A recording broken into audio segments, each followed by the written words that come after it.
오늘 우리에게 주시는 하나님의 말씀은 다니엘서 1장 8절로 9절입니다.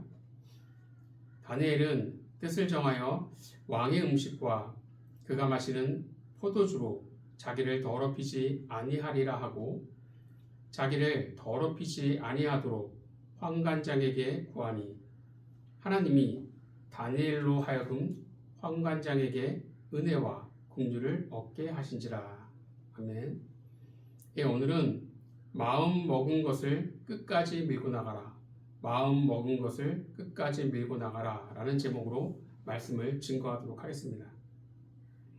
어릴 적 방학이 되면 의례적으로 일일 생활 계획표를 그렸습니다. 동그란 원에 하루 일과를 시간별로 세심하고 꼼꼼하게 작성했어요. 그리고 이 다 만든 방학 계획표를 보면서 굉장히 흐뭇해했습니다. 그런데 과연 이 계획표대로 생활했을까요? 어림도 없습니다. 하루도 지킨 적이 없어요. 계획표상으로는 8시에 일어나서 아침밥을 먹는 건데 12시가 다 되어야 일어나고 공부는 무슨 하루 종일 놀다가 저녁 때나 돼야 집에 돌아왔습니다. 초등학교 6년 12번의 방학 동안 한 번도 일일 생활 계획표를 지킨 적이 없는데 신기한 것은 방학만 되면 모에 홀린 듯 자동으로 동그라미를 그리고 생활 계획표를 만들었습니다. 왜냐하면 제가 생각하는 가장 이상적인 방학은 일일 생활 계획표대로 생활하는 것이었기 때문입니다. 신앙과 관련해서도 우리는 믿음의 삶을 사는 것에 대해 이상적으로 생각하는 그림이 있습니다.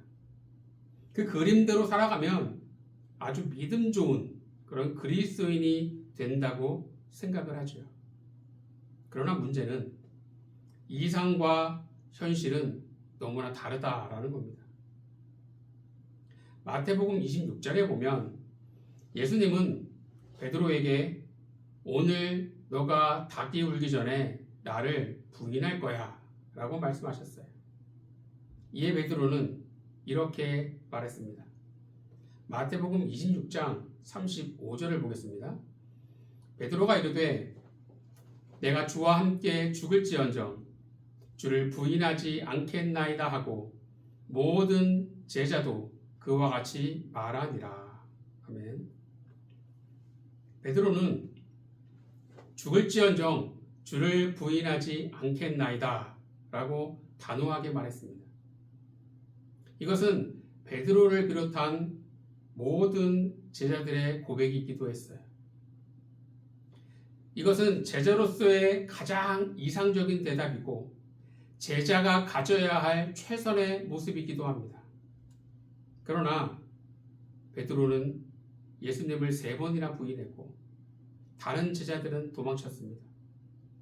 이들은 이상과 현실이 너무나 다르다는 것을 분명하게 보여주었어요.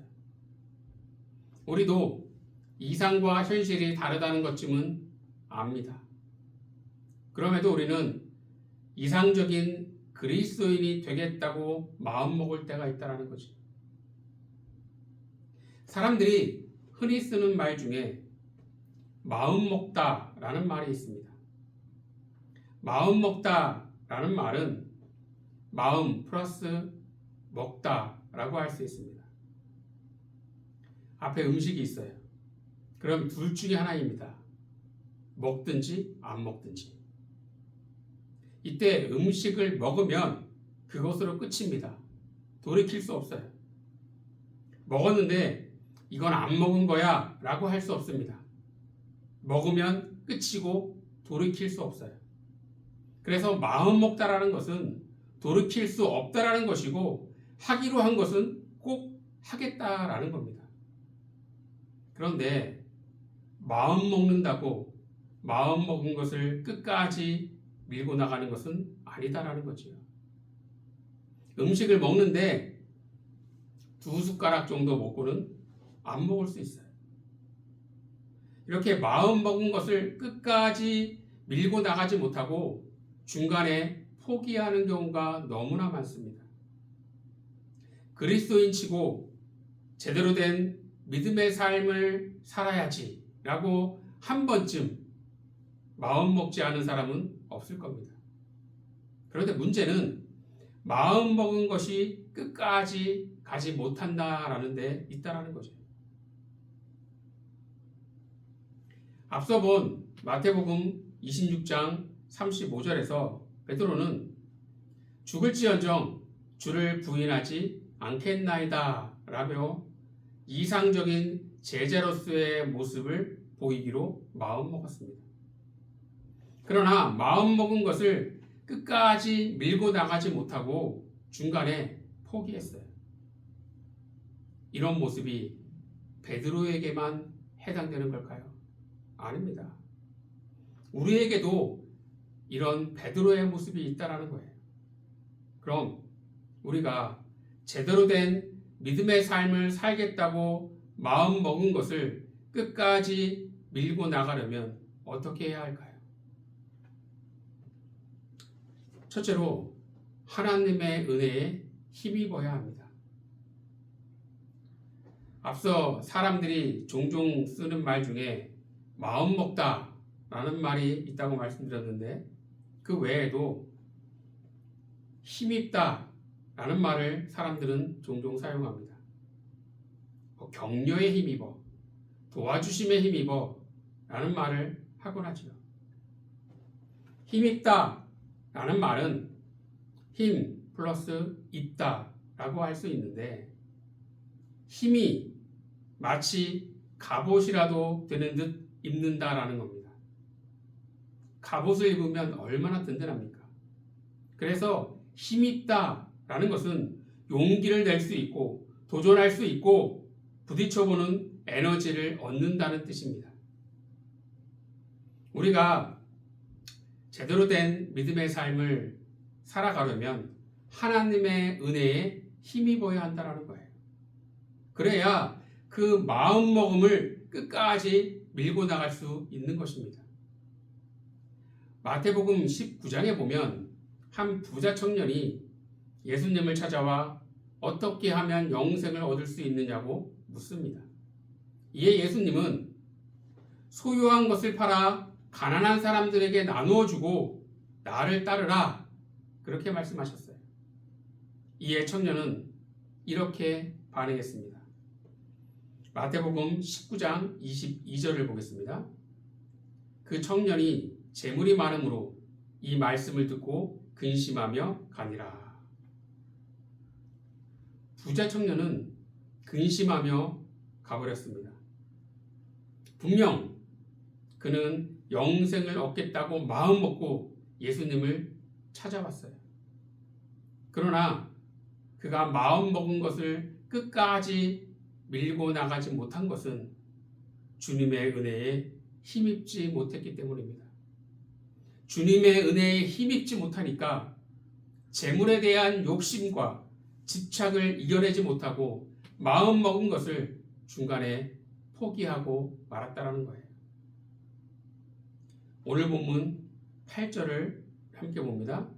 다니엘은 뜻을 정하여 왕의 음식과 그가 마시는 포도주로 자기를 더럽히지 아니하리라 하고 자기를 더럽히지 아니하도록 환관장에게 구하니. 다니엘은 뜻을 정했습니다. 여기서 뜻을 정했다라는 것은 왕이 내려주는 특별식을 먹지 않겠다고 마음먹었다는 뜻이에요. 다니엘은 바벨론의 유학생으로 온 것이 아니라 포로로 잡혀온 처지입니다. 그래서 왕이 내려주는 특별식을 먹지 않겠다라는 것은 왕의 권위에 도전하는 것처럼 보일 수 있습니다. 이것은 죽을 수도 있는 아주 위험한 일이에요. 그런데 놀라운 것은 환관장이 다니엘의 부탁을 들어주었다는 겁니다. 있을 수 없는 일이 일어난 거예요. 과연 이게 우연일까요? 오늘 본문 9절을 보겠습니다. 하나님이 다니엘로 하여금 환관장에게 은혜와 긍휼을 얻게 하신지라. 하나님께서 다니엘이 환관장에게 은혜와 긍휼을 얻을 수 있도록 하셨다라는 겁니다. 즉 다니엘은 하나님의 은혜에 힘입어 왕의 특별식을 먹지 않을 수 있었다라는 거죠. 부자 청년과 다니엘은 주님의 은혜에 힘입었느냐라는 것에서 극명한 차이를 보여주었습니다. 주님의 은혜에 힘입지 않은 부자 청년은 마음먹은 것을 중간에 포기했지만 주님의 은혜에 힘입은 다니엘은 마음먹은 것을 끝까지 밀고 나갔다라는 거예요. 마음먹는 것은 생각보다 어렵지 않습니다. 그러나 마음먹은 것을 중간에 포기하지 않고 끝까지 밀고 나가는 것은 굉장히 어렵다라는 거예요. 우리는 그리스도인으로 제대로 된 믿음의 삶을 살아야 합니다. 그런데 그것은 마음 먹는다고 그냥 되는 게 아니에요. 반드시 하나님의 은혜에 힘입어야 합니다. 바라기는 내 힘과 능력으로 살아가려고 하는 자가 아니라 하나님의 은혜에 힘입어 살아가는 자가 되시기를 바랍니다.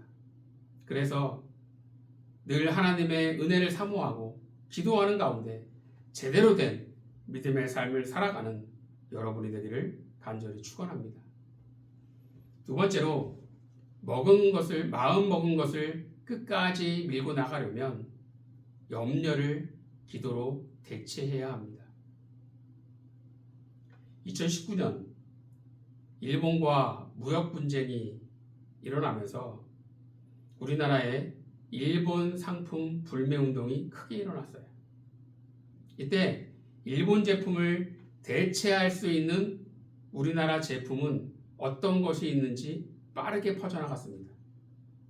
예를 들어 유니클로라는 의류를 파는 일본 브랜드 대신 탑텐이나 스파오 같은 우리나라 브랜드가 소개되었고, 무인양품이라는 다양한 생필품을 파는 일본 브랜드 대신 자주 또는 다이소 같은 브랜드가 소개되었어요.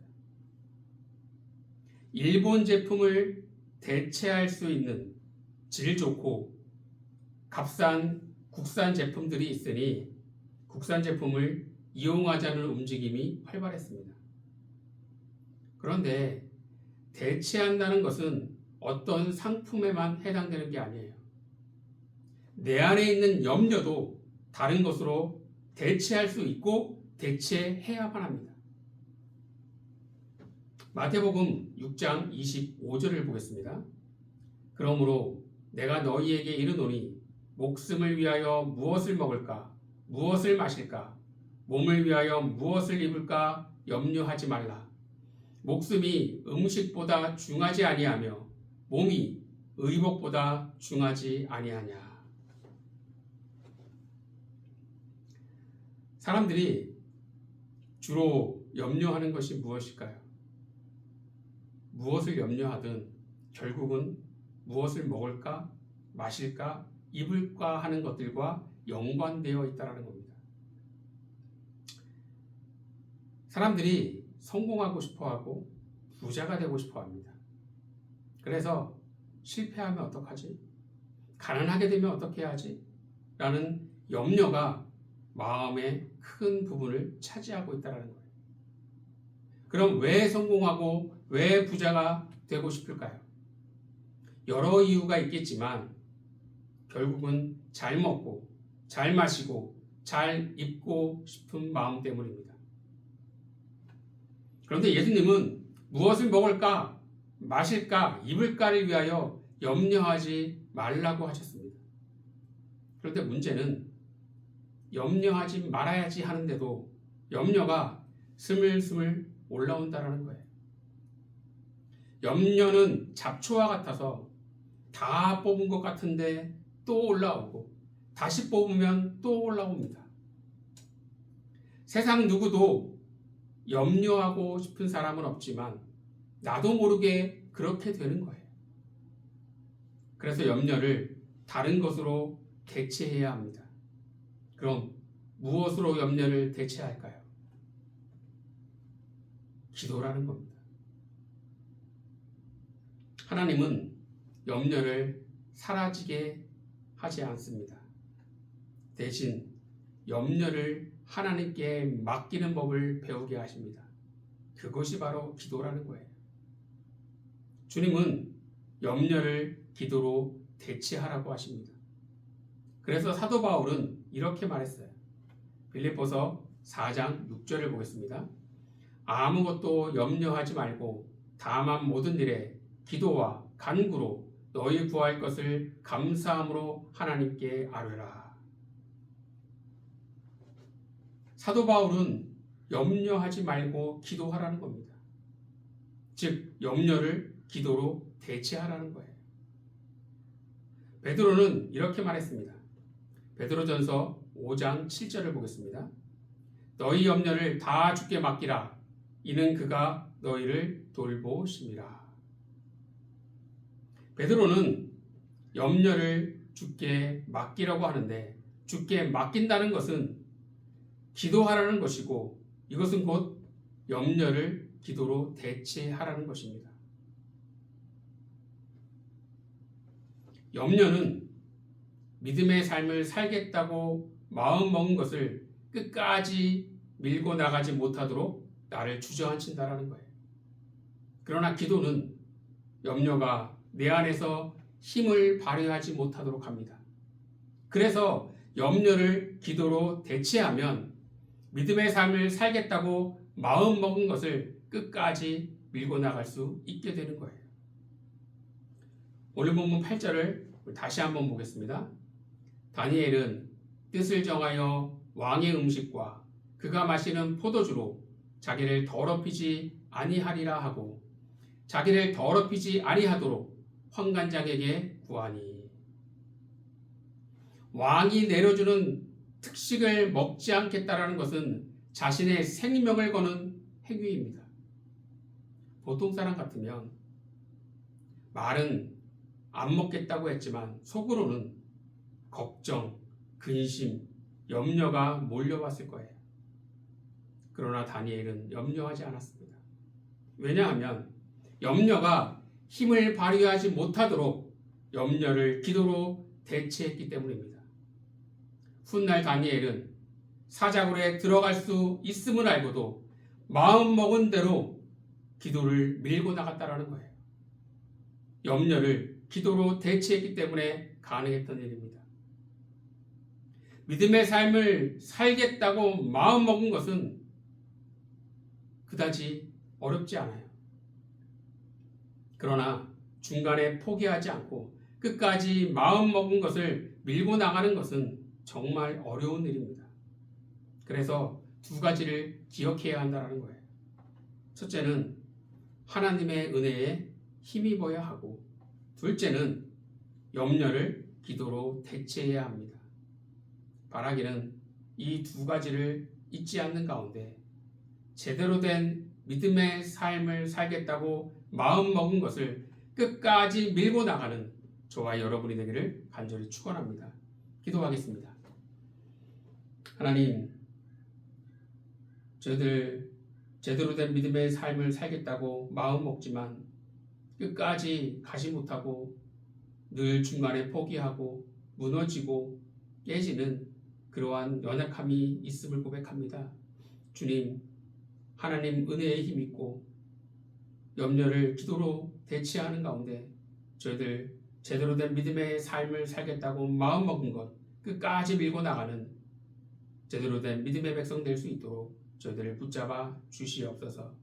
모든 것 주님을 의지하오며 예수님 이름으로 기도드리옵나이다. 아멘.